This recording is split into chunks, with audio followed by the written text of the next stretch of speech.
Welcome back. We left off with a date which will live in infamy, and now we get to continue with World War II.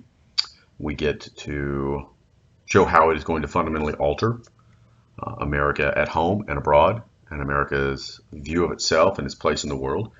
And we're going to set ourselves up for the Cold War. Now, on December 8th, you're going to see a remarkable shift in America. That isolationist tendency that America had completely evaporates overnight. The moment Pearl Harbor occurs is the moment that any idea of staying out of World War II goes away. We are going to see a decidedly different view of the war in the Pacific versus in Europe. The Pacific is going to be much more violent, much more down to the last man committed, atrocities committed on both sides, and the fighting is viewed with a much different racial, stereotypical, xenophobic hatred than the warfare in Europe is going to be. And that's due to the nature of the sneak attack and the characterization of Pearl Harbor. Okay. Now, what America has to do is now get rolling. We need to disregard all the Depression era priorities. What we need to do is develop an armed forces, because during the Depression we had basically furloughed the entirety of our military. We had 45th in the world in terms of military size. Of the 225,000 men that we had in the Army, only a third of them had active working weapons. So our priorities are going to immediately shift. But at the dawn of 1942, is America ready to fight? Absolutely not. Most realistic military analysts are looking and saying we're not going to have a credible force, land force, military army equipped and logistically supported until 1943. And that's how profound our isolationist sentiment had been, in that we had allowed our military to fall into this sort of abeyance, and in part because of the priorities of the Great Depression. Now everybody looks at this and they said, well, of course Europe or America was going to win. But if we logically look at the state of the war in 1942 as it begins with America's full active involvement, is an American victory in Europe and in the Pacific a realistic possibility? If you look at Europe, Hitler is dominant. 3 million soldiers across Western Europe, deep into Russia, deep into Africa. The U-boats are patrolling. In the first few months of 1942, 200 American ships are sunk by German U-boats. I mean, this is a dominant position that Hitler is holding. Only Britain, very much supplied by America across 1941 and into 1942, is going to hold the line against Hitler's designs for a European-wide state. So that's not a foregone conclusion. In the Pacific, it is very much America on its own. We have allies that have declared war, but how much help can France and Britain give us in the Pacific Rim? We will get some help from British colonies of New Zealand, of Australia, and of India, but for the most part, America is on its own. A lot of those colonial possessions in Indonesia, in French Indochina, had been captured, and of course, even the Philippines are going to be taken. And our good man down here, General Douglas MacArthur, when he is leaving the Philippines, you had to leave Filipino civilians, you had to leave a certain amount of American personnel there before the Japanese overran the state. He is going to famously promise that he would, of course, be back. One of the first atrocities of the war is going to be the march that so many of these Filipino and American POWs are going to endure across the Bataan Peninsula, famously known as the Bataan Death March. the U.S. and the Pacific are going to be assisted by one particular endeavor, and this is what leads so many people to believe in the conspiracy theories about Pearl Harbor, is that the whole of your carrier groups were were out of Pearl and were on maneuvers. And again, it's just blind luck, and it's going to fundamentally alter the way we fight in the Pacific. But by April of 1942, you needed to show Tokyo that they weren't immune from American strikes. And the idea being that Tokyo was too remote, Japan was too logistically difficult. Could you get a bomber to Japan and then back to an American port, back to an American airport? Simple answer was no. And so what did we devise? We devised the Doolittle raids, where you load up bombers with no intention of making it back to an American safe haven. They firebomb Tokyo to really show that the Japanese homeland is not immune from attack, just like Pearl Harbor was not immune from Japanese attack. And they overfly Tokyo and ditch their planes in nationalist-held China, Chiang Kai-shek's territory. The majority of those airmen make it back to America. Significant difficulties getting back, but the majority of them make it back to participate further in the war. Now, the Doolittle raids are important for a number of different reasons, for American psyche and for the Japanese mind of thought, because immediately they think they need to press the boundaries of their sphere of control further, and they launch an attack on the Midway Islands. And so in June 1942, the Battle of Midway occurs, and this is going to do significant damage to both American carrier groups and Japanese carrier groups. We're both going to lose carriers. But this was the beginning of the end for the Japanese military, or at least the Japanese Navy in the Pacific. That America's ability to build more carriers, to build more ships, is unlocked during World War II, whereas the Japanese ability to rapidly reproduce the military might lost at Midway is simply not going to be possible.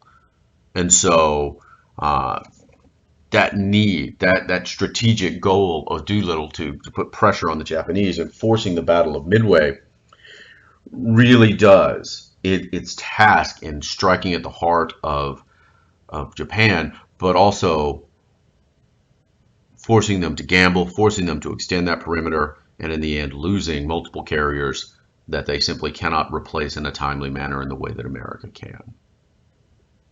So that's the first blow in the Pacific. Now in Europe, everybody's looking at that strategy. America is on its own. It is the Pacific Fleet and all of that. Both Stalin and Churchill want to adopt the European first strategy. First off, it's because the memories of the Bolshevik Revolution, the memories of 1917, 1918, of Russian communism leaving the war effort early are still fresh in everybody's minds. And the war continues to go catastrophically bad for the Soviets at this point. Stalin was a fool for trusting Hitler in that non-aggression pact and the divvying up of Poland. And of course, Hitler attacks anyway. The rest of the world were, very much like Charlie Brown trusting Lucy to hold that football for him in Peanuts. And the rest of the world is like, why are you trusting Hitler? Why? You know he's just going to pull that football back and attack you anyway. Stalin's, only optimistic blunder where he trusted someone. Meanwhile, most of the time he is a paranoid nutcase and a genocidal madman in a lot of different ways. But for the Europe First strategy, the Soviets are absolutely demanding a second front.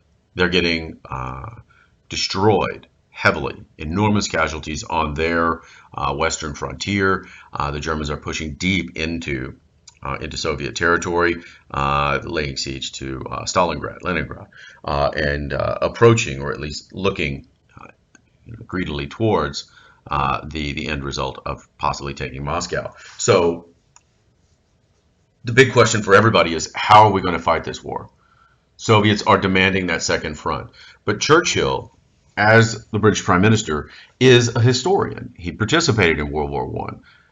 He understood the mistakes that were made in World War I of really strong, powerful armies clashing up against each other, technology outstripping maneuverability at that point. So what he wanted to do is to avoid the stalemates of those trenches. He wanted to avoid all of the mistakes made in World War I and devolving itself into horrifying trench warfare. And he's being a little bit selfish because he wants to go to North Africa. And he wants to take a gradual approach. Into 43, you want to invade North Africa. That would start to cut off the Germans and the Italians and the Axis powers from those colonial territories. It would cut them off from the oil-producing regions in the Middle East, give them control of the Suez Canal. Churchill saw this as a boxing match. You wanted to soften up the Germans. You wanted to weaken the Germans. So the crux of Churchill's plan is to weaken the Germans, go slowly, take North Africa, take their access to oil and the colonial possessions away, then move into Italy, and then talk about that second front and the frontal or the full-scale invasion in France. Now that's a longer-term plan. That is a 2-year plan. And in part, it's due to the military realities of America on the ground. Stalin can claim that he wants a full-scale invasion right now in 1942, but the U.S. forces are not ready for that kind of invasion. That would be folly. That would be a massacre of sending troops into that region that were not equipped, that were not trained, that were not ready. And therefore, what you need to do is weaken the resolve of the Germans. You need to weaken their material prospects, and then try to invade across. Now, in the Soviet line, you think, all right, you're going to give the German, or you're going to give the Germans 2 more years to fortify, can't talk this morning, fortify northern France, so that that invasion is inevitably going to be more difficult. This is what starts the very icy path of relations between Stalin and FDR, or eventually Stalin and Truman. Okay? FDR is going to listen to Churchill. He's going to hear his historical analysis and his wisdom, and go against so many of his advisors that wanted full scale, full attack, early as possible, and he'll go with Churchill. Okay. Now, what needs to happen in America is the unlocking of the military production. And we've done it in World War I. We need to now do it again for World War II. And what we're going to see is 1940 producing a very modest number of planes. By 1942, we're going to exponentially increase that by 20-fold. And by 1943, we're going to produce 120,000 planes, 16 million tons of shipping, 120,000 tanks. All of this is going to be supplying and logistically supplying the over 16 million men that are going to, at one point or another, be conscripted into, not conscripted, but enlisted in the U.S. forces fighting in World War II.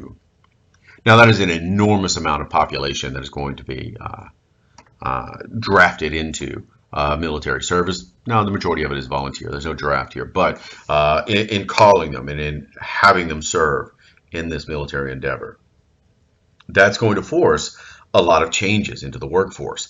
And what we're going to see is, once again, just like in World War I, a wartime production board to coordinate all of this. Now, if you're Henry Ford, and you go from producing the Model A to producing a tank, well, retooling is expensive. Okay? And a lot of these conservative business leaders really don't like FDR.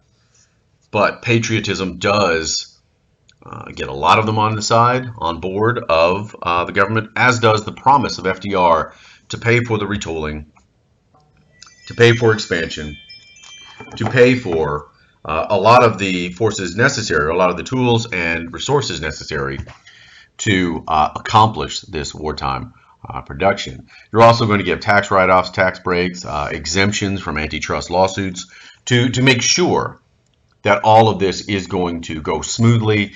And of course, the government is going to guarantee a certain amount of profit on every tank delivered. The end result of the mobilization is going to be the opening up of new opportunities all around American business. And of course, unemployment from the Depression era is going to be gone and evaporate overnight. Okay. There were in 1940 9 million men without jobs, or 9 million people without jobs. By December 1941, wartime production and the Lend-Lease and some of the other efforts to help Britain had already put 6 million back to work. By 1942, taking the 16 million men out of the workforce, you're going to see a population mobility and a drive for virtually any labor that could be found brought.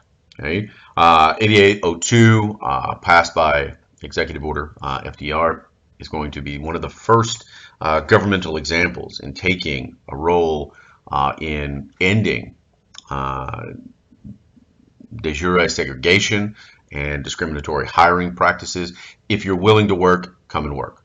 Doesn't matter, black, white, brown. We need the people, we need the jobs. And you're going to see significant population demographic shifts. About 1.5 million African Americans are going to move from the Deep South. That is profound. That if you can leave Alabama, Georgia, South Carolina, and move to what is now considered the Rust Belt, move to Pennsylvania, move to Detroit, move to these wartime production areas, you suddenly discover the whole world is not Jim Crow. You suddenly discover that there are more opportunities out there than what's in the South, and therefore, if you move home, the press for equality, the press for those opportunities is going to be higher and higher. This is going to have a major impact in spurring on the drive for civil rights in the 1950s and 1960s. In the Southwest, you see Mexican Americans or just straight up Mexican immigrants hired strictly to use short-term agricultural jobs. But this was also in the Depression, where all illegal immigrants were pushed away and pushed out of the country. Well, now we're welcoming them back in, and we're urging them to come back and do these jobs that previously we thought were necessary during the Depression. You're also going to see the creation of Rosie the Riveter. 6 million women are going to fill up the backlog and fill up the roles of industrial workers. Okay, doubling realistically the number of workers that are out there, the number of female workers that are out there. You're looking at the creation of an icon, and even today, you still see Rosie the Riveter. You still see that that image. My daughter has shirts that have that image. The creation of all of this masked some of the reality that not everybody was a riveter. That's a dangerous and it's a hard job. Women were perfectly capable of it. What usually happened, though, was that women coming in along the less skilled lines, with only a fraction, like 16% in wartime production jobs, 4% classed as skilled for Rosie the Riveter. But you're creating icons. You're creating wartime symbols that you can rally around. And in that respect, Rosie the Riveter was incredibly significant and even still is today. So the the workforce becomes much more diverse, much more mixed. Unemployment is unheard of at this point. They're working more than ever. They're getting paid more than ever. And it's coordinated by the National War Labor Board. Okay? No more strikes, no more lockouts. And of course, there is a War Labor Disputes Act that gives the president the authority to seize and operate any plant necessary to defense if they were having problems with strikes or lockouts. So this is a replay of what happened in World War I. government taking control, government taking charge, government operating, all of this. And it's going to lead to enormous success. It is going to lead to the unlocking of American economic potential. Okay? 300,000 planes across the war years, 100,000 tanks, 77,000 ships. These supply ships are being built, and these bombers, these B-24 bombers, are coming off the assembly line one every hour. These ships every 56 days. These are faster than the U-boats have a chance to sink them. We are building them, we are turning them out, we are unlocking the economic production and the economic might of America. And everyone is behind the full force of our war effort in World War II. And that means the weaponry, that means the assembly line, that means everything is geared towards wartime production. And now that's going to have profound consequences at home. What it means is if everything is going towards the production of bombers and ships and tanks and rifles and bullets, well, that means you've got to actually ration things at home. If we've got 16 million men overseas fighting in this war, what do we need? Well, we need every ounce of sugar and every ounce of meat, every ounce of scrap metal we can find. And so rationing is a very, very real day-to-day reality, in that you would get ration books. You would get books that look like this, and that you would have ration stamps of different kinds. You would have gasoline rations. You would have sugar rations. You would have coffee rations. All of these things are going to be rationed out and coordinated by the Office of Price Administration. People would save up their ration books to get enough sugar, to get enough stuff to make a birthday cake. There's a show on television called American Pickers, where one of the guys in it, they go around picking the old junkyards and the houses of people and trying to find stuff, antiques to sell. He gets really excited when he finds a pre-World War II bike, in part because he likes bicycles a lot, but also because they're so rare that it becomes an act of patriotism to donate your bike to the scrap metal effort. Kids would put their bikes out there. And in part, it was logical because you couldn't find the rubber to buy new tires once a kid rode the tires off of his own bike. And so same thing with cars. Trying to find a tire, trying to find gasoline, trying to find all of this stuff was incredibly difficult. And so you put a point system on everything, you economize, you modify your clothing to save wool, bathing suits become smaller, stockings and the nylons, they become more scarce. One of the characteristics of the 30s and the 40s was to have those nylons with the line right down the bag. Well, women would start to draw in marker a line down the back of their leg to simulate that they were wearing nylons when they actually, in fact, were not. You start to collect all the scrap metal. I hear you guys looking at that one and thinking, what in the world will we use cooked fat for?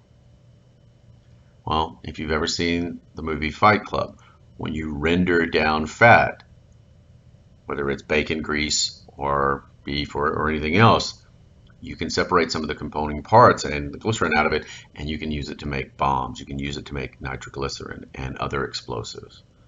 So taking your coffee can full of bacon grease to your butcher becomes an act of patriotism, as does planting a garden so that you're producing more food, so that your household becomes more self-sufficient, so that you could have your vegetables, so that you could have your victory gardens and help lessen the burden on everyone else. Okay? Now, as a consequence, you're going to see people working more households working. You've got your army pay for a husband and his wife is working in wartime production. They've got more personal income than they've ever had before. Wages and salaries go up. Your per capita income goes up. Inflation's kept down by the Office of Price Administration. You've got more money than you've ever had.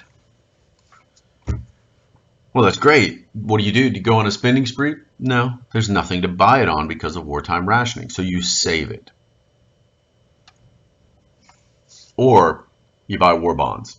$300 billion is financed through war bonds and deficit spending. So we're not going to have a sharp rise in income taxes. However, more people are paying income taxes at a slightly higher rate. And during the war, this is the first time when we start to see your income taxes withdrawn from your salary prior to you receiving your check. Think of it as a wartime expedient that has stayed on. It's much more efficient for the government to give it back to you upon an accounting rather than having you total it up and pay it all at once. We shifted the onus away from you and put it onto the employers, and the employers have to do it prior to you getting your paychecks. And hence why, these posters start coming out. Keep them flying, buy war bonds. They have a victory garden. Do you? Save waste fats more explosive. And again, I always like the idea of a meat dealer as if it's something, dangerous or illicit, that you will be dealing in cold cuts and or T-bones. Other Office of Wartime Information posters urge you to no more horseplay, stay on the job, come to work, stop wartime accidents because America needs your manpower. For every worker that's out of work on a day-to-day basis, you need to, well, really, make sure your production every day matters. And of course, you talk about, blood or bread. Eat only what you need, waste nothing, because, well, these men are out on the front they're giving their blood, so to save bread. Fruit you waste here may prevent this man's wounds from healing. So, ascorbic acid helps wounds heal, and don't waste fruit, don't waste food. And we tell this to our kids all the time, don't waste food. In a wartime effort, it becomes patriotic. And of course, the idea of loose lips sinking ships.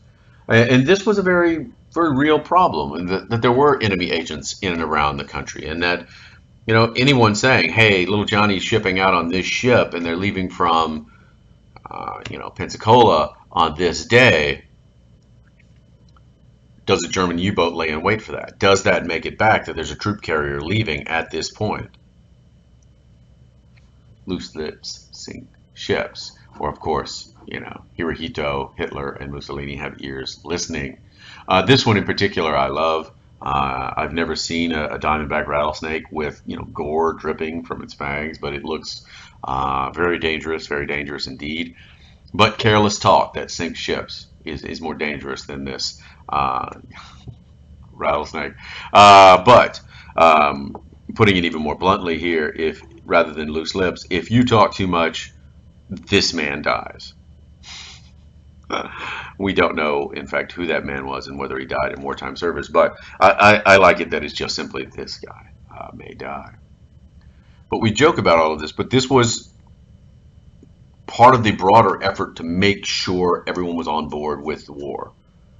And when I mentioned the animalistic depictions, and I mentioned the sort of the racist stereotypes ascribed not necessarily to the Germans but to the Japanese, you see these put into the plays. The Japanese want you to engage in horseplay, and of course, Death Trap, Alaska, trying to invade, and of course this very stereotypic, urging you to take a day off. And this is Texaco. This is your major economic providers here in America that are putting these out there, and so they're omnipresent, and it keeps the war effort on people's side.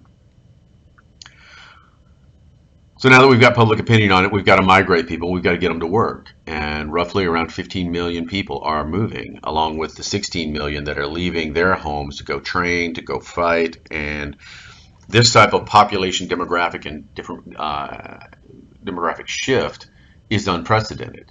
And for many, it's just going to be a completely foreign experience.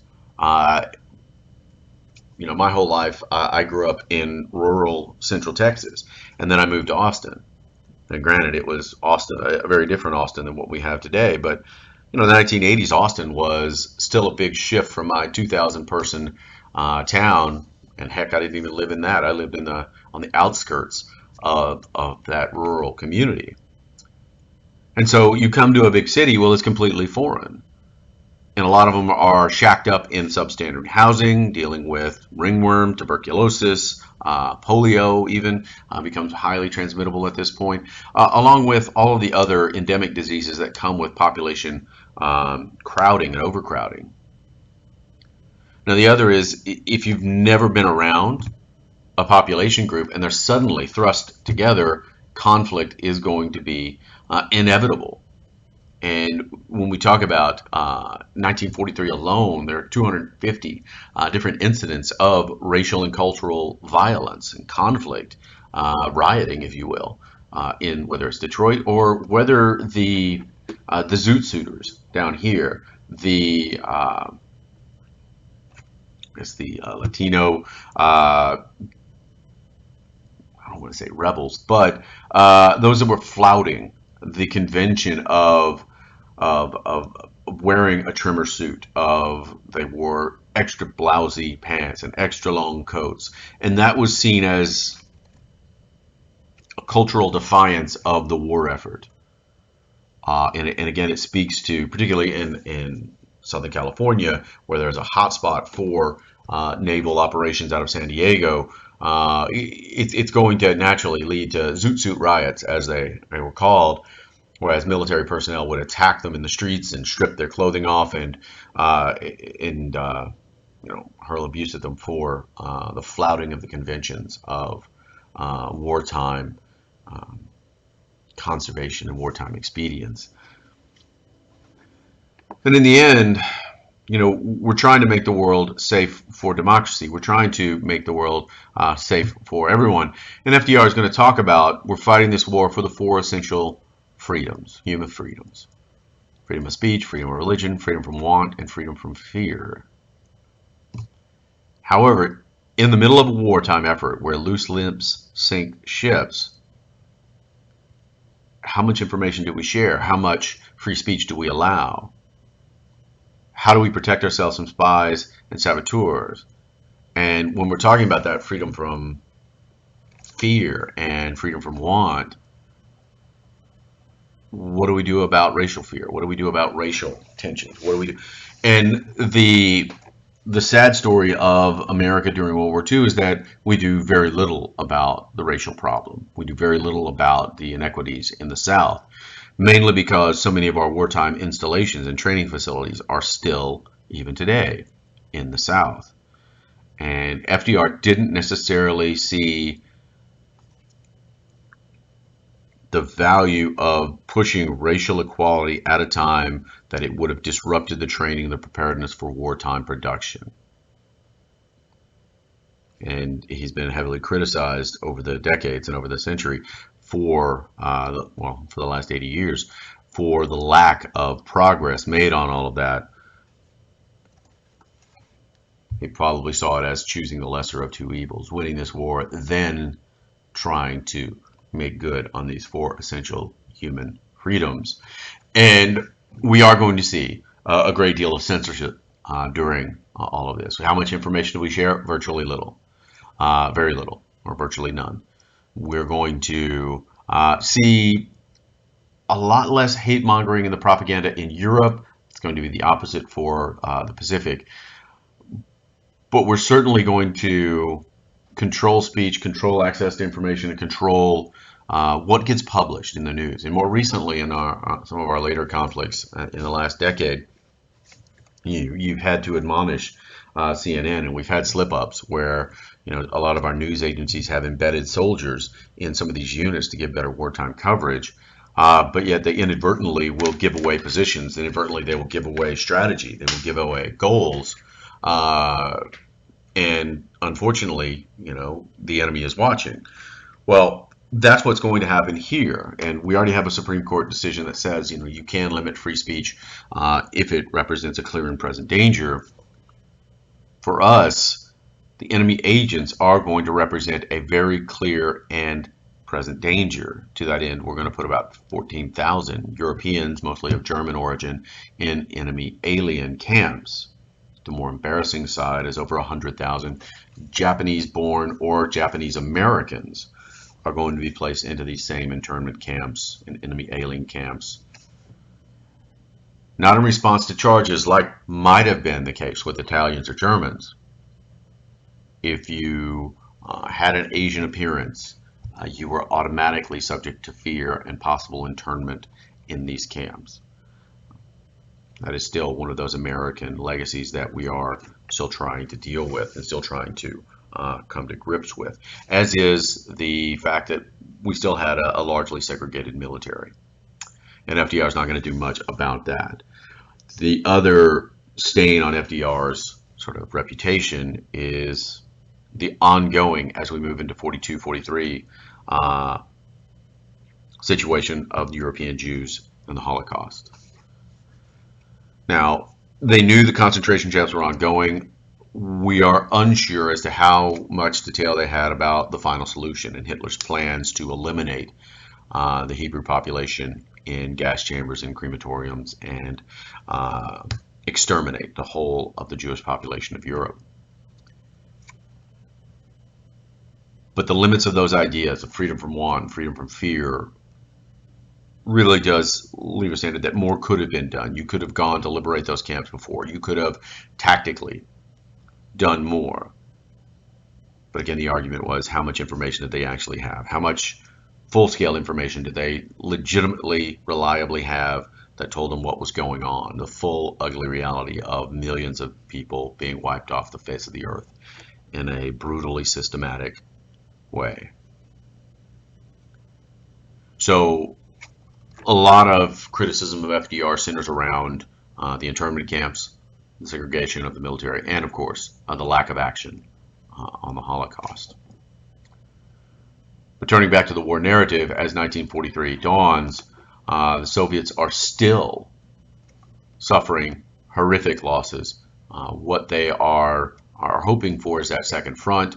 They're having to settle for Italian bombings and the taking of North Africa. In December, the end of that year, as African operations continue to go well and American forces start to move into Italy, they all meet at Tehran in today, modern day Iran. That's as far as Stalin would leave the Soviet Union for. And all he had to do was just kind of move through the Caspian Sea region to Tehran. That's as far as he was prepared to go. And so the big three meet at Tehran. It's there that the fabled and long-awaited second front is going to be promised for the summer. Okay? And so the Soviets, as a consequence of that, promise that they will assist with Japan 2 to 3 months after the defeat of Germany. So VE Day, Victory in Europe Day, 3 months after that, the Soviets are going to enter the war against Japan. But they've been waiting for Tehran. And we're still going to have 2 more conferences. You'll have Yalta in 45, you'll have Potsdam at the end of the war. You'll have these conferences coming where FDR, Churchill, Stalin will meet. Potsdam obviously will have Truman at the end of it. But the plans are laid.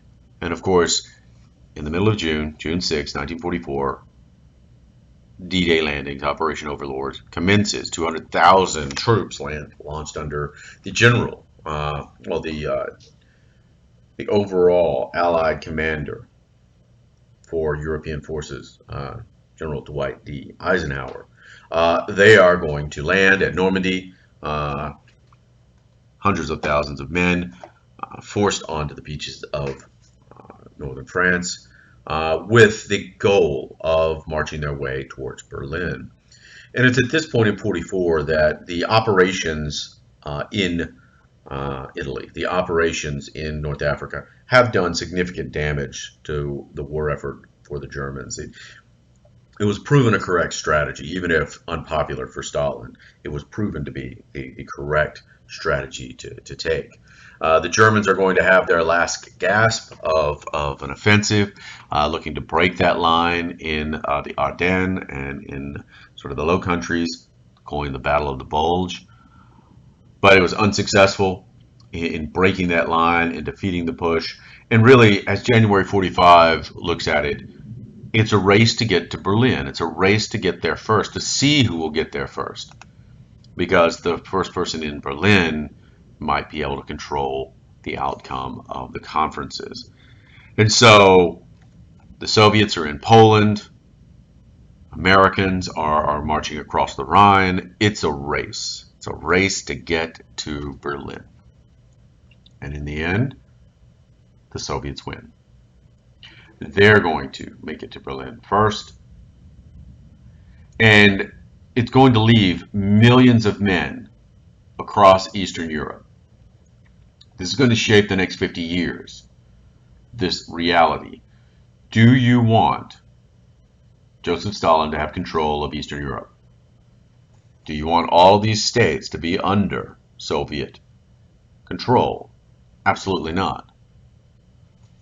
But when you meet at Yalta in February of 1945, and here you see a significantly aging FDR, along with Stalin and an aging Churchill. Churchill's going to show up with the agenda of protecting their colonial dominion, of trying to guarantee their place at the table, and of course making sure France is a part of that post-war administration, also that they can have a 3-to-1 advantage over the Soviets. The rosy wartime sort of kinship and alliance of the British and the Americans with the Soviets is rapidly eroding and evaporating. Once it's clear that Germany is a spent force in early 45, you start to plan. How do you limit the power of the Soviet Union? Because you fundamentally don't trust Joseph Stalin. So the British want to see the French a part of any post-war administration, and they want to protect their own colonies and limit the Soviets. Soviets, for their part, they want reparations for the beginnings of the war from Germany. They want a guarantee of security for themselves, because in this sphere, they've seen it over the past few years, whether it was Napoleon marching and devastating the Soviets in the Russians in the 18 teens, or whether it's World War I devastating, or World War II. In the last 140 years, they've been invaded on this frontier 3 separate occasions by someone in Western Europe. So in their mind, their goal is to make sure that frontier is secured. How do they do it? By having a sphere of influence. And America had already used these phrases, these spheres of influence. And that you're going to have these influences, you're going to have these spheres that are open to you, that are open to and happily associated with your ideology, with your government. For the U.S., they want to expand their influence as well. And they are going to look to control the peace. All of those lessons about World War I, about isolationism, about not wanting to see the problems of the war of the world come to your front door are now gone. Isolationism, gone. We're now going to become the policemen of the world. And that one way or the other, the problems of the world are going to come to our doors. Therefore, we need to be the policemen of the world, and we need to make sure we can deal with them before they arrive on our shores. Okay. What we need to do is create a United Nations. And we need to almost guarantee so much about what Wilson was talking about in World War I. Not just decolonization, but orderly decolonization. Some countries won't be right for self-government, not yet, so we need it to be orderly. We want that self-determination of nations, but we also don't want chaos of World War I. And America is absolutely going to manage the economic situation in Europe to avoid the chaos of World War I and the aftermath, and to avoid the economic dissolution that came after, and the disruption that came after World War I, i.e. the Great Depression. Now, you can try to limit the Soviet influence all you like, but the fact that they have millions of men across Eastern Europe, well, that kind of limits what you can do. Unless you're prepared to say, we're now going to fight a war against the Soviets to remove them from Eastern Europe. This is what FDR understands. And FDR, again, has been heavily criticized for selling out Eastern Europe to the Soviets.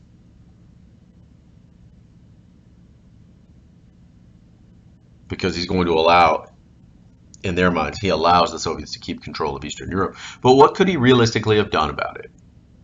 You've told all of these soldiers that their job is to defeat Germany and the Soviets are your allies. And now, at the end of the war, we've defeated Germany.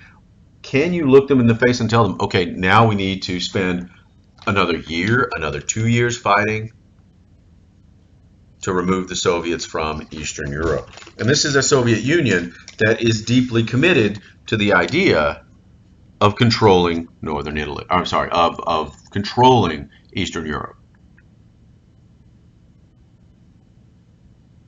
It's a very hard sell to tell these men that have been fighting in North Africa and in Sicily and Italy and landed at the beaches of Normandy, across the Ardennes, into France, and into Germany.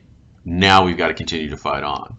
These were not 2-year commitments and draftees. They were there till the war was over. And you can't simply tell them, all right, we've got a new war, we've got a new goal. And so the military realities shape what was possible. Also, the major problem for FDR is that he dies of congestive heart failure on April 12th. And this puts Harry Truman now as your new president. Now, Truman is a war veteran and a World War I veteran, but he's also not the consummate politician that FDR is. He is not on the same level in terms of political acumen and astuteness. FDR had always believed he could control Stalin, that he understood Stalin, and that they had a good beat on each other. Unfortunately, that is not going to be the case for Truman. Truman is now going to be able to oversee the surrender of Germany on May 8th, so VE Day. Yalta and the commitments and all of this seem like a far-off point. And then in July of 1945, when they meet at Potsdam here, and here's Truman and Stalin, he's not going to have the time to placate and to talk nicely to and sweetly to Joseph Stalin. Truman is always going to regard the Soviets and treat them almost like they were a dog. If you wanted a dog to behave, what did you do? You yelled at it. You talked tough. When the dog barked at you, you barked back. That type of behavior is going to really worsen the head towards the Cold War in a way that the tragedy of FDR's death is magnified, in that Stalin and FDR probably could have worked together, could have found common ground, could have found accommodation. Truman and Stalin simply are going to have no common ground to find accommodation therein. But as Truman arrives, the wartime bonds and the placation of Stalin seems less necessary. And as they arrive, and well, really, as Truman becomes president, he learns of an operation, the Manhattan Project, for the past 3 years that had been ongoing, that had recently tested the first atomic bomb. The Germans were working on one, the British were working on one. The Allies pool their resources, pool their research, and start working on the American war effort to develop and to perfect the atomic bomb. It's at Potsdam that that Truman is informed of a successful test. And so for Truman, he's going to view the fact that he doesn't need the Soviets. He doesn't want the Soviets. He doesn't care about the Soviets. And he certainly, if we have the atomic bomb, we don't need them involved in the Pacific. But it's at Potsdam that they're going to redraw Poland and that they are going to reform the map. We're going to draw lines here: Switzerland, Austria, Czechoslovakia, Poland. And this, of course, is going to wind up, all of these countries wind up in Soviet Union, territorial changes. Romania, Bulgaria, Yugoslavia, these countries are going to be created and drawn onto the map. You're going to partition Germany up into occupational zones, whether it's the French zone, the British zone, the US zone, or the Soviet zone, which includes Berlin. You're also going to partition Berlin up, where you're going to have, your East Berlin, your West Berlin, and of course eventually you'll see a wall there. But your boundaries are going to shift and things are going to change, and Truman is going to have a different mindset in dealing with the Soviets, a fundamentally different mindset than what FDR is going to have. And that's going to have a marked impact on how we deal with the Cold War. But we'll get to that next time. For now, the war in Europe is over. Let's turn our attention to the war in the Pacific. And it had devolved into, post-Midway, a priority of island hopping, if you will, going and cleansing the Pacific Rim of Japanese encampments, one island at a time. While we can destroy above the waves their maritime fleet, sometimes you had to go into these islands and into tunnels that were dug. You had to endure brutal and horrific casualty rates, particularly at the Philippines, Iwo Jima, Okinawa. These casualty numbers are catastrophic, and it looked even worse for the desire to invade Japan. What we're after is unconditional surrender. But for the Japanese and the martial ethos that they have, unconditional surrender wasn't necessarily a part of their creed. It was fighting to the last man. It was an honorable death to die fighting. To surrender was inglorious and ignoble. So the casualty invasions of a mainland invasion looking to, you could really look at hundreds of thousands of American men killed in an attempt to achieve your surrender. Well, when you have possession of a great and terrible new weapon, you've got to decide whether to use it or not. Robert Oppenheimer, who was head of the development of the Manhattan Project, there was a great groundswell among scientists that now, having developed it, you were never going to use it, that you wanted to demonstrate it but not use it.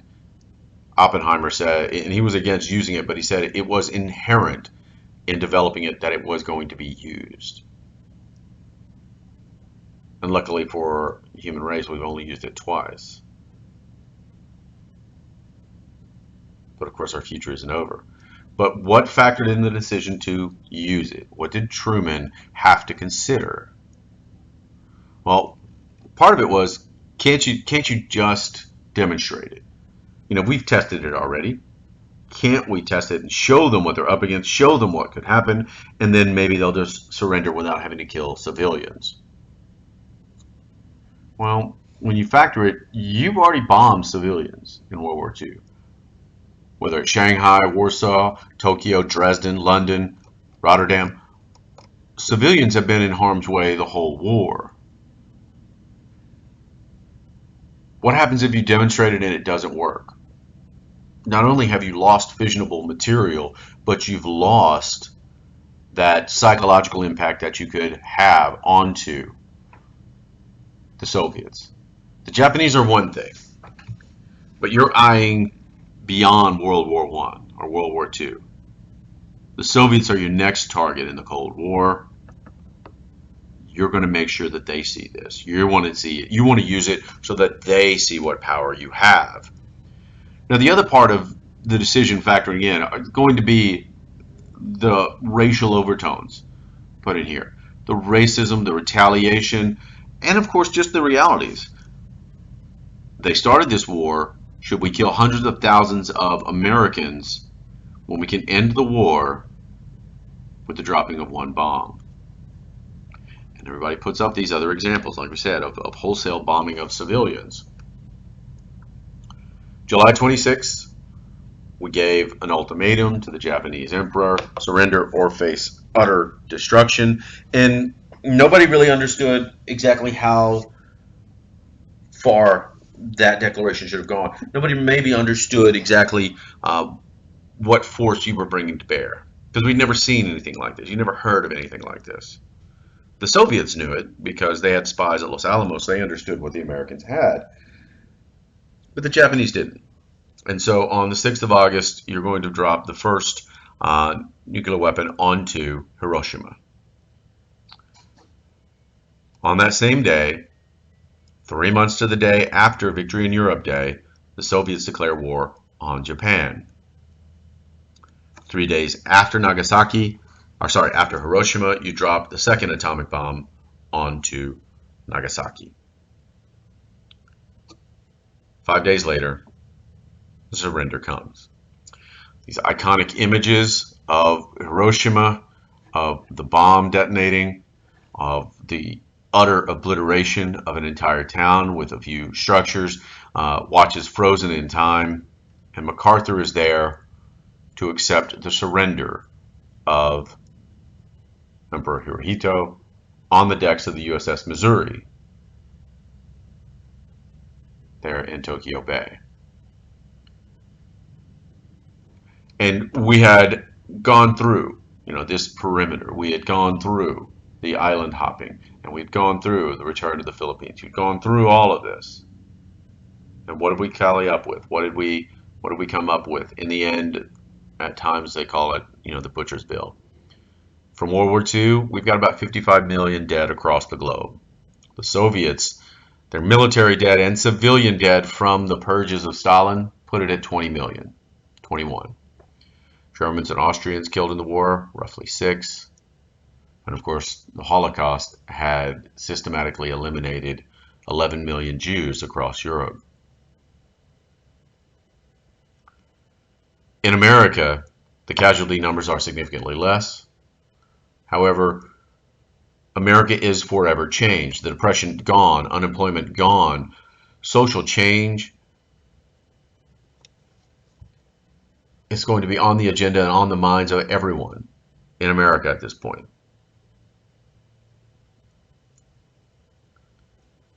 Having fought for a second time in 20 years to make the world safe for democracy, disenfranchised groups, whether it be African American or Hispanic or women, are no longer going to settle for the status quo. We're going to fight for change. We're going to fight for social change. And the federal government is going to try to be at the forefront of it, because now the president is more powerful than he's ever been before. But the biggest impact over the last 15 years is going to be that America is now fully confident of its role, of its greatness, of its economic and military dominance in the world. And they are going to be armed with the belief that they're the greatest nation on earth and that everybody should want to be them. And there's a great quote from John Quincy Adams back in the 1820s when he's spelling out the Monroe Doctrine, that America is not going out into the world in search for dragons to destroy. They are a friend and a well-wisher for democracy all around the world and to all nations around the world. 140 years after that, America is going to become that well-wisher to all, but instead of waiting in America in an isolationist mindset, watching these dragons grow and eventually come to our shores, we're now going to actively go out and seek these dragons. We're going to destroy them before they reach American shores, in part because the economics of our nation has dictated that. that what happens in Europe means something to America. What happens overseas means something to us, economically, militarily. The world is no longer the distant small place. We can't hide behind our two great oceans. We need to go out and make the world safe everywhere we find evil. And of course, that's what the 1940s and in the 1950s is going to be. A fully confident, if not slightly nervous America is going to break out onto the world stage and make the world safe for democracy. And as the war ends, you're going to have that foe, that bipolar world, two different visions of how to rebuild the world from World War II, one the communist state, the other the democratic form of government and the American ideal. And that's where we'll pick up for you guys next time.